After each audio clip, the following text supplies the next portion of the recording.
बिस्मिल्लाहिर्रहमानिर्रहीम। अस्सलाम वालेकुम जी। वो कहते हैं कौवा चला हंस की चाल और अपनी चाल भी भूल बैठा। बिल्कुल उसी तरह जनाब अनवारुल हक काकड़, आपके मुल्क के निगरान वजीर आज़म, या फिर उर्फ़ आम में चाबी वाला खिलौना, एक ऐसा नाअहल शख्स जो तागूत और साम्राज्य के कंधों पर बैठ के आया और उसे उस मसनद पर बिठा दिया गया, एक असिस्टेंट कमिश्नर का भी जिसका लेवल नहीं, उस शख्स को एक ऐसी कुर्सी पर बिठा दिया गया जो कि आपके मुल्क की आईनी तौर पे सबसे सुपीरियर चेयर है, वजारत उज़्मा की कुर्सी। वो जिन कंधों में बैठ के आया था, उन्होंने इस बंदे को, इस शख्स को, जिसकी अहलियत शायद एक नायब कासिद बनने की भी नहीं है, इस दरबारी शख्स को एक ऐसी कुर्सी पर बिठा दिया जहां बैठ के ये इस मुल्क के स्याह सफ़ेद और तूल और इसका मालिक बना दिया गया है। वो अनवारुल हक काकड़ हर गुजरते दिन के साथ इस मुल्क की आलमी तौर पर हजीमत का बायस बन रहा है।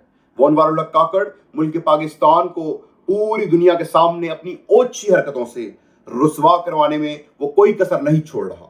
बिल्कुल उसी तरह उस अनवारुल हक काकड़ ने ऑक्सफोर्ड यूनिवर्सिटी के एक प्रोग्राम में, एक गैदरिंग में, एक इकट्ठ में शिरकत की जहां 60 स्टूडेंट्स का ठाटे मारता हुआ समुद्र मौजूद था, जिससे अनवारुल हक काकड़ ने खिताब किया।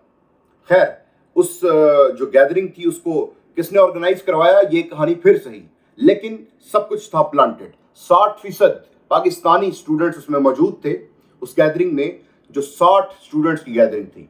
अनवारुल हक काकड़ ने उसमें एक मखसूस इदारे की कसीदे पढ़ने के अलावा और कोई काम ना किया। उसने उस गैदरिंग में अपने आप को दरबारी और अपने आप को परले दर्जे का चापलूस साबित करने में कोई कसर नहीं छोड़ी।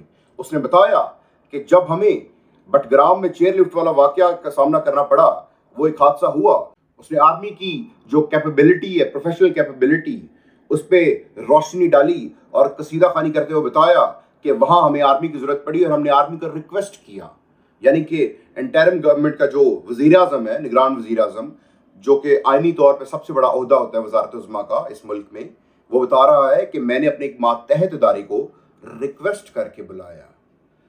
उसके बाद उन्होंने ये भी बताया कि जो सियासी हुकूमतें हैं वो अगर किसी भी किस्म का उनमें कोई खराबी पाई जाती है तो इसमें किसी भी किस्म की इस्टेब्लिशमेंट का कोई हाथ नहीं होता, ये सब उनका अपना कसूर है।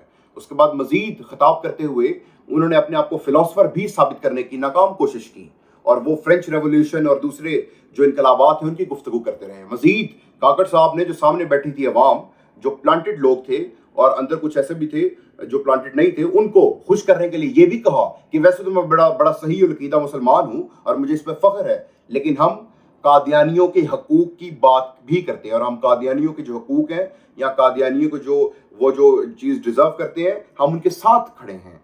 इसलिए काकड़ साहब ने शायद ये सोचा होगा कि ये कहने के बाद ये खुश हो जाएं। बहरहाल हर चीज़ जो थी वो प्लांटेड लग रही थी और काकड़ साहब अपनी बॉडी लैंग्वेज से, काकड़ साहब अपनी बातों से फ़कत दरबारी और चापलूस लग रहे थे।